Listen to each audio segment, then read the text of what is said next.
Welcome back to my channel, and I'm Annie, and this is Annie Review Time.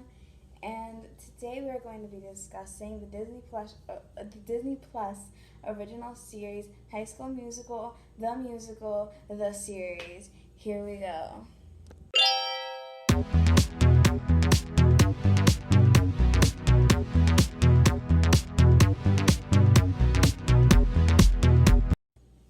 Okay, so first, High School Musical, the series, is about it's about the school where the three High School Musical movies were shot at. So, East High, the actual East High, they're doing their first ever production of High School Musical, the musical. That's why it's called High School Musical, the series. It's supposed to be like a meta version of it. And so, the characters are Nini, played by Olivia Rodrigo, and she is the girl cast to be Gabriella, and she is like she's an interesting character because but not, and interesting in a way as like she's not interesting. Like she's pretty plain, and she's very boy obsessed, and we'll talk about that later. But that's a whole thing. But Nini, in the first episode, Nini's ex boyfriend his is Ricky, played by Joshua Bassett, and he's like a skater guy, and he's cast. Well, spoiler, he's cast into the role as Troy, and it's like he's only gets into the musical so that he can be close to Nini because he wants to get back with her because she is now dating EJ. And EJ is like this. I think he's either a basketball or football player. I don't know because in the first episode he's like wearing like the varsity jacket, and I forget what he does, but he does that, and he's like EJ. There's a lot of problems with EJ, and he's very controlling, and he's Nini's boyfriend in the beginning of the show, but there's some stuff that comes out about him which makes him very suspect, and we'll talk about that um, later. And then there's Carlos, who is the choreographer for the musical, and he has some good lines in the show. And then he's the choreographer, and yeah, he doesn't really do much. He tries to like he's not very popular. He's just like a very like an outcast, I guess you could say. And so he like doesn't have any friends or anything until this musical happens. So that's when he starts like meeting all these different people, and it's like he always, whenever there's like a drift or like some kind of problem that happens in the show that delays the musical, he's always trying to fix it, and he's always trying to keep the group together. Even when EJ and Ricky were having their little feud thing um, during the like rehearsals, because EJ was cast as Chad, and as Ricky's understudy, they were having their little moment, and Carlos always tries to like keep things together. He's like the glue. He tries to keep everybody together. He's a pretty decent guy.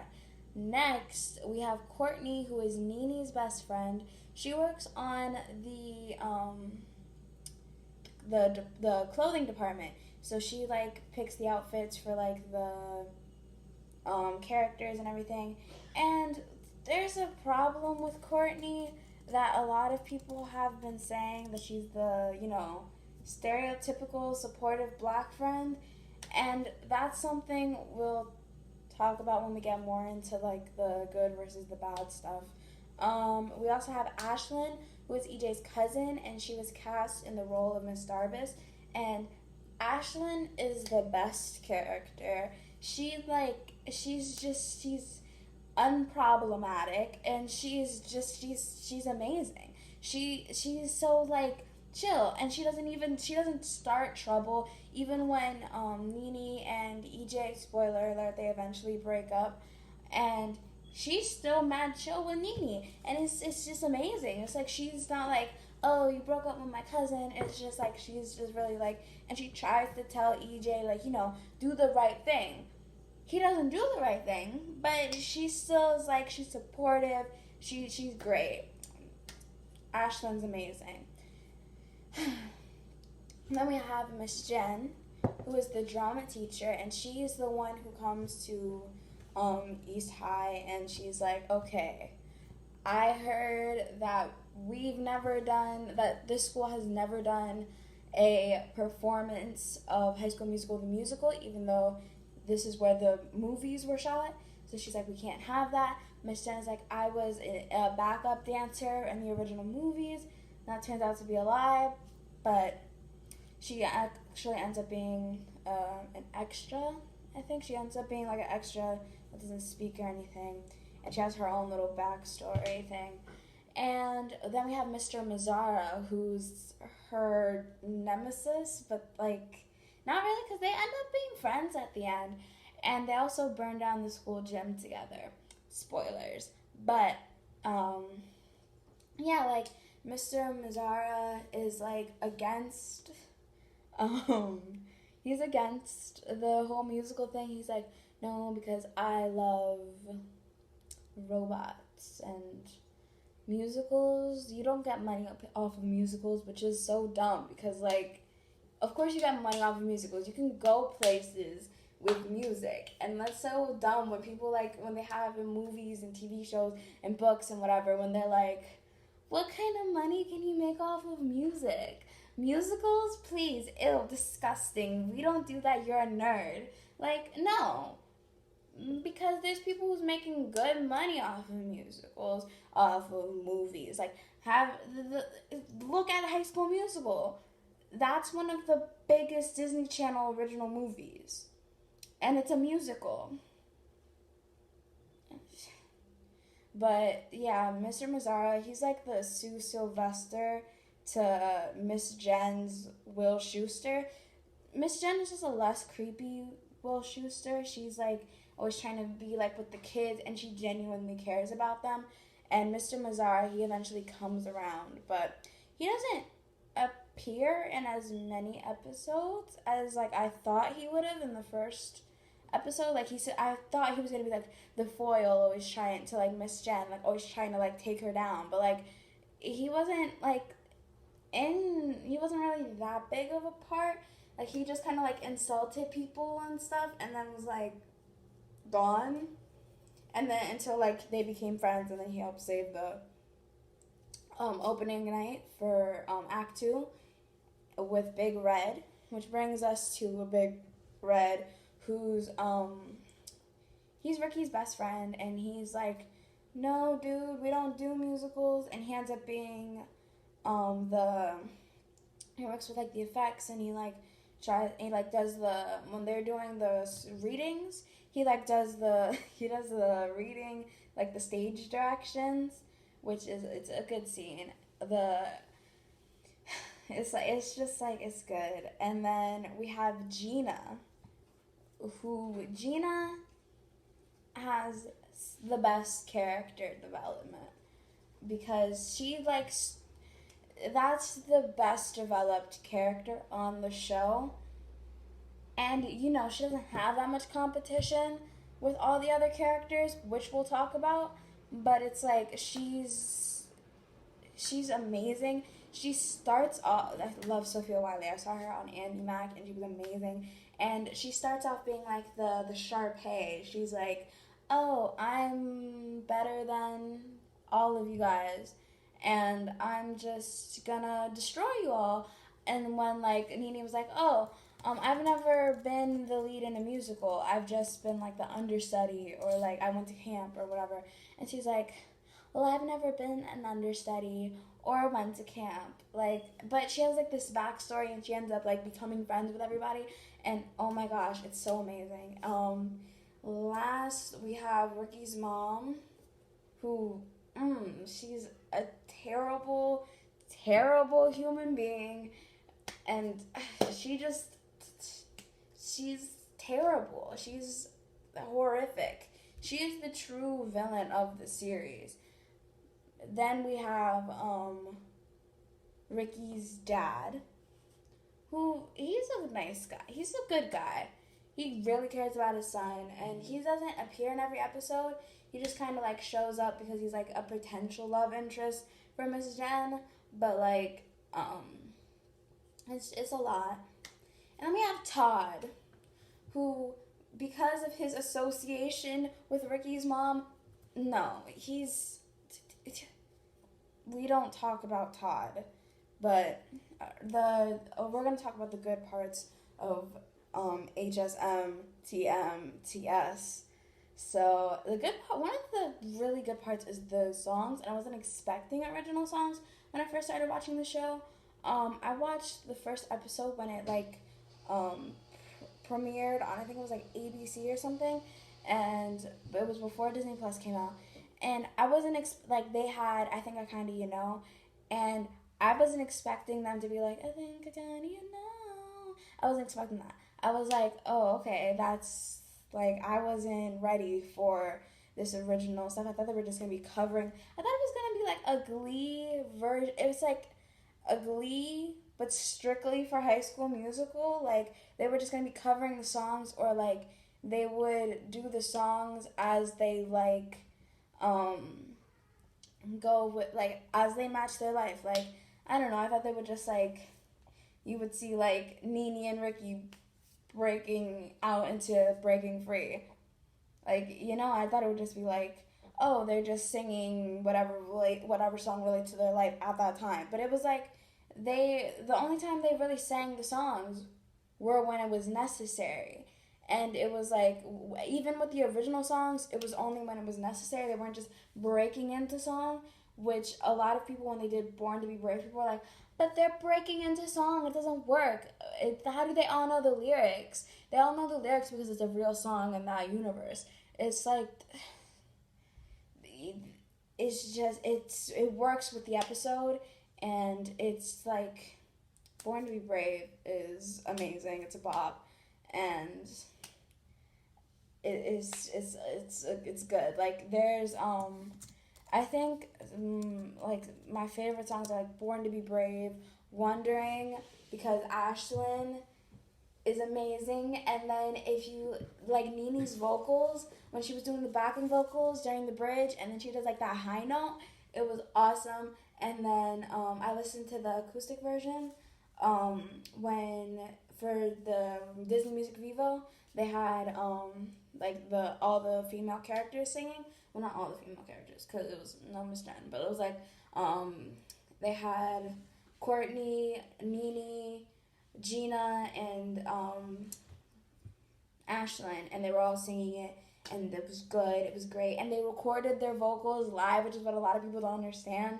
Like, they record the vocals live whenever they can, and it's not like it's live as in while they're recording the episode, they're actually singing, which is what I don't get how people don't understand that. It's not like they're actually like performing it while you're watching it, but people are dumb. But another strong point for the show is the acting. I think the acting was very well done. Like, most of it anyways, like, because you're always gonna have that show who has that one actor who just kind of like, a show's only as good as its weakest actor, I feel like, because in my opinion, EJ was the weakest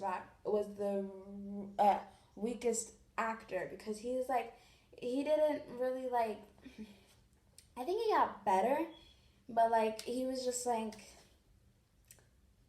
he was average. Like, there wasn't anything about him that really like made me feel his pain, or like, just like, I didn't feel like this connection with his character. I didn't feel his connection with his acting. Like, when he would just, he wasn't bad, but I think he's just the weakest actor in the show. And then we have the plot. The plot is also very good. It's an interesting take. Instead of just like rebooting the series, you're leaving the series alone, but then you're adding like this you're adding this like new take on it. It's like you're seeing what actual high schools do to get like their shows, without, of course it's a TV show, so there's gonna be like, things that aren't, because people were like during the finale when EJ is singing with Nene because Ricky leaves because of his horrible mother, and so and Nene is like no, and she goes to Ricky, like that probably wouldn't happen in a real show. But it's a TV show. You can't expect it to 100% mirror real life. It's just very believable, which is another strong point for the show. And it's like, of course, there's drama, there's extra stuff. But I couldn't believe that the school that High School Musical was shot at would do the musical, and like they would, like, this is how they would do it. They also, like, the sets were very well done. Like I know they did like in a school and stuff, but it's just like, even with I don't know, it was just like something about it is like, it just felt real. It's like it felt like you were actually going into those lives of the characters, and it's like, I know it's a Disney Plus original instead of like a Disney Channel original, but like when I watch Disney Channel shows, even if I do want to go to like that kind of like the school or be in that show, it's like they always have like something that makes it unbelievable, or like just makes it like that separates it. Like Hannah Montana, Miley is Hannah and Miley, and nobody knows. Or like Wizards of Waverly Place, you have Alex, and she's a wizard on Waverly Place, and like that. It's just like, it's not a good it's like, it's so, you could actually go to East High and this is how students are. Like they weren't exactly, like when you watch the show, they're not exactly like stereotypical like caricatures of people. It's not like this is the cheerleader and this is the jock and this is the theater kid. It was more like, well, Nini's a theater kid, but she also wants to do the, like, she likes musical theater and stuff, but she's a person. It's like she acted like a real theater kid, because I was in drama club, and she acted like a real theater kid. And it's not like she's just like, I love musical theater. That's it. That's all I am. It was like, even though I could be annoyed with Nene at times, it wasn't just because she was like a one note character. I think Olivia Rodrigo did a great job playing her. And then the singing and the talent of those characters, of the actors. Once again, the weakest to me, EJ. He's not the best. I think with every this reminds me of Truth, Justice, and Songs Anarchy, which is also a great song. Like, they didn't give him songs that would make his voice like shine. Like it wasn't like, oh look, they didn't like flatter him. It's like when they were doing what I've been looking for, is like his voice is so flat, and there's nothing wrong with that. But it's like, oh man, there's nothing wrong with it. But it's like, it just doesn't fit the song. And I know it's like we have our own version of what the song sounds like because of the original High School Musical movies.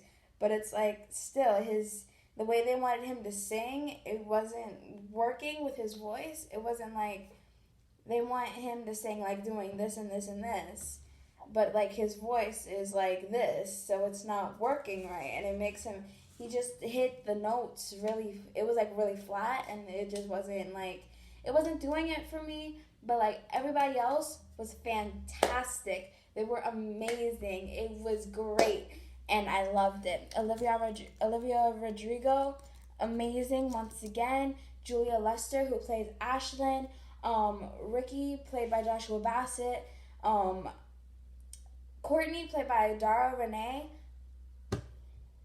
Gina, played by Sophia Wiley. Amazing. And it's just like, once again, when they had Gina, and just to show that they weren't just doing it with EJ. When they had Gina singing the start of something new in the first episode, I also felt like they weren't like giving her songs that kind of fit her voice. Like she has a different voice. Like her voice would be better for a song like Wondering if she could do like where she's doing like Ashlyn's keys and notes and stuff like that. So it doesn't like it's like they tried to like make them do the like this and this, and it's like they're better like doing this, and that there's nothing wrong with that. They like if you have a lower register, that's great, and I just feel like they should have picked like they could have done it their own way to kind of switch it up and to make it flatter the characters' voices better, and that would have been good. Now we're going to talk about everything wrong with High School Musical, the musical, the series. Wow. I'm gonna talk about the little love triangle turned into a love square. All right. I'm talking about EJ, Nene, Ricky, and Gina randomly. So, I'm not a fan of love triangles. They're kind of annoying because we all know who the character is gonna pick, and it was so obvious in the show who Nene was gonna pick, who Nene was gonna pick. Like, we knew she wasn't gonna pick EJ because, like, then why would Ricky have gotten Troy? It's like it was plain, it was obvious, and it was just like it was like we knew what was gonna happen. So it's like they didn't like really set it up right, and then when it was revealed all the stuff that EJ was doing, like from the first episode, there were red flags to me about EJ and his controlling behavior. Like when Ricky was singing I Think I Kinda You Know at the audition, they had EJ like holding Nene like this, like, dude, it's like have like some self-esteem. Like he was just really controlling, and you know then it skyrocketed when he wanted Ashlyn to steal Nene's phone. He was like constantly like, who was that? Who are you talking to? What? And it's like then he's like, but she makes me a better person. Dude, if she makes you a better person, I'd hate to see how you were before, because this is it's if they were two adults, people would be calling him a stalker, and he's a bad person. He's a bad boyfriend. And it's like, that's what made me dislike EJ so much. And I didn't even like Ricky because it wasn't like, oh, I like Ricky and Nene together more. It was like, no. EJ was just the lesser of two evils. Ricky was just the lesser of two evils. It's like, Ricky was like, it just seemed like he wanted her back just because EJ had her. Like, why didn't you, like, text her before? He's like, oh, did I talk to other girls? Yeah. But did I think about Nene the whole time? Absolutely. Like, dude, it's like, I ended up liking Ricky at the end because it's like, especially when I found out what a horrible, terrible human being, if you could even call her that, Ricky's mom is. Like, she's... But, yeah, so then Ricky tries to get over Nene and like hangs out with Gina, and then and I don't even think he was trying to get over Nene by being with Gina. I think he was just becoming Gina's friend because she didn't have any, and then he kind of like integrated her into the group, and that's how Gina, she just became amazing. She had the best development of any character. And it's like, we all knew Nene and Ricky were gonna end up together, and now they're trying to like set it up like EJ and Gina might end up together, which is just like, it's just all happening way too fast. And it's like, I think because they only had 10 episodes and they had 30 minutes an episode, that's about 5 hours of showtime. It's 5 hours of a show. You can't properly develop your characters and their relationships in that time, especially with like as much as they're trying to do. Like, and I think there is a way you can do it, but they just didn't know how, which is like which brings us into our next bad part. It's like they didn't develop their characters very well. I mean, they had like little developments, and then that was it. Or they were just underused. Like, Courtney. Where was her development? Courtney,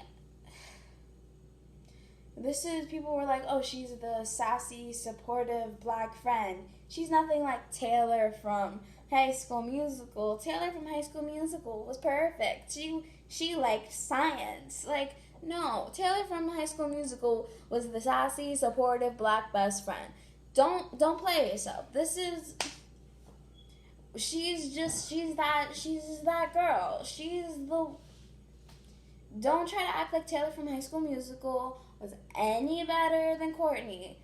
The only difference was Courtney was arguably more important. Like, the only reason Taylor was even written onto the science team was probably just so that, like, her and what's-her-face, Gabriella, could meet and become friends. Because, like, she's the sassy, supportive black friend, and y'all can't change my mind. It's like, Courtney is like, I think she just became a victim to no character development. It's like, through, like, I think it was, like, up till episode 8, that's when she, like, was like, I can sing, y'all, and then that was used in episode 9, and then was just, like, dropped. It was just, it's kind of weird. It's like, she revealed her voice to the rest of the characters, besides, like, Nene and, of course, the audience, but it's like, she just became a victim of no/poor character development. She did not evolve. She just, like, was like, I'm the best friend. Now I'm the best friend who can sing. Like, then there was Nene, who I really think suffered from poor character development, because she just, like, she gained more confidence, but not really, because she just felt like she couldn't do it without Ricky. At least that's what I, like, was picking up. Like, she just, like, she was just very reliant on boyfriends, and even when, like, she's like, I'm gonna take a break from boys, and she doesn't, like, she's, like, still trying to get back with Ricky, and it's like, girl, I was rooting for you when you said you didn't want another boyfriend, but by doing that, you're just gonna go back to your old boyfriend? That doesn't make sense. That's not what you said you were gonna do. You said you were gonna stop. Well, all boys, period. That's why they sang the stupid Born to Be Brave song. And then, like, now she's like, well, whatever. And don't get me wrong, I like Nene and Ricky, but it's like no character development. She was just like the nerd, the theater geek kid who started off with a boyfriend, had boy trouble, and then ended with a different boyfriend. There was no, like, wasn't, like, had a moment where she could just be like, yeah, I'm gonna be by myself. I'm gonna grow as a human being before I start, like, looking to, join myself with somebody like that. And she's just like, oh, whatever, this is what I'm doing. No! This is, like, I think this is just a Disney Channel problem, period, where they take their main female character and then just make them obsessed with wanting a boyfriend. Like, as soon as they're introduced to, like, a boy, now all of a sudden that's all they care about. Like, that becomes, like, their whole objective. That becomes their goal in life. And that's not the way to live. And so finally,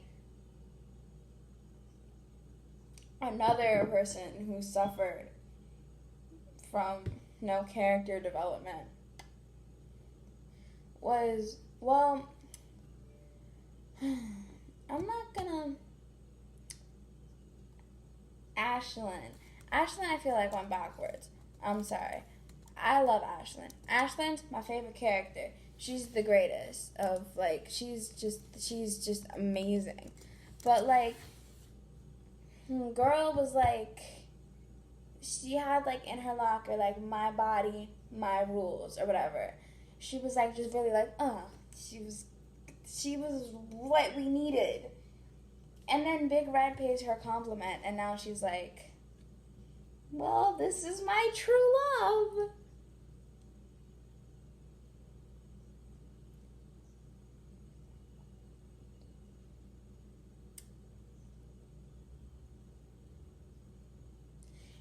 Isn't she the same person who told Nene, oh, stop writing songs about boys? And then in that same episode, she's like, Big Red's like, oh, I don't know, he says, like, you're nice or something. And she's like, a boy paid me a compliment? Like, girl, have some self-respect, dignity. Come on, girl, this is just sad. She went backwards with her character development. I like Big Red and Ashlyn too. That last scene gave me Sharpay and Zeke vibes. Was it Zeke? It was Zeke, the dude with the creme brulee. But, like, then we have, like, that's why I say, if we want to talk about character development, we need to talk about Gina, Ricky, and then EJ, because EJ, he went from being my most hated character to me tolerating him. Like, he's on thin ice. Like, you're walking the line between being, you know, you could be one of you can be like one of the people who I'm like, yeah, EJ, you go. Or you could just go back to being like, you will never be as bad as Ricky's mom. Ricky's mom and Todd. Oh my gosh. Ricky's mom is like, she's evil. She's the main antagonist. I'm certain of it. Like, they wanted us, they kept giving us, like, these red herrings. It was like Mr. Mazzara and Gina. No, it was actually Ricky's mom the whole time. She just jumps out and is evil. She's just so terrible. And Todd, because he's associated with her, also is terrible. Todd could be the nicest guy in the world, but you know what, Todd? You don't answer somebody's phone and be like, oh, Ricky, your mom told me so much about you. No, that's not what you do, Todd. Just don't answer the phone or be like, yo, she'll be back. Like, why do you feel the need to start having a conversation, Todd? This is not smart. This is not good behavior. This is dumb. And it's like, Ricky's mom, she brings the Todd to the stupid opening night. And it's like, no. And then she's like, I just wanted you to meet him. This is not the time nor the place, Ricky's mom. Ugh. Like, how dare she? She's so disrespectful. She's so focused on herself. And, like, how do you, like, break up with your husband in a week? And next thing you know, you got your new man at your house answering your cell phone. Mad suspect. Don't even, like... Hey. Ricky's mom is horrible. She is evil. She needs to be stopped. And, like, they just... Ricky's dad is such a saint for putting up with her and her selfish behavior because he's so respectful. He's just sitting next to them watching as they do their little PDA thing, the stupid kiss on the cheek during Get Your Head in the Game, and I'm not here for it. I'm not here for Ricky's mom and Todd and their nonsense. Anyways, this is the last part where I discuss whether I like the show or not. And I do like the show. The show is pretty good. It beat my expectations because the first episode was average at best, and then the rest of the show just kind of like went up from there. And it's like, it was good. And I'm excited for season 2. I just hope that, I think with the whole underdeveloped characters and underused characters, like I said, they had 10 episodes and they were 30 episodes, they were 30 minutes apiece, so that's 5 hours. And it's like, you can't have character growth like that. It's not gonna be as good as it is as if it's like a show like Charmed, where Charmed has an hour episode and you'll have like 22 episodes. So that's 22 hours. And you get to really see you get more time to get to know the characters and just see the small little changes they make. And so yeah, that's the video. Please like, comment, subscribe. Check out my last video, Everything Wrong with Hannah Montana. And I guess I'll see you guys like next week or something. And I think I'll either be doing Princess Diaries 1 or I'll be doing Wizards of Waverly Place. So I'll do one of those. I'll pick one. But yeah, I'll see you guys later. It's Ricky's mom. Evil, I'm telling you. Alright, bye.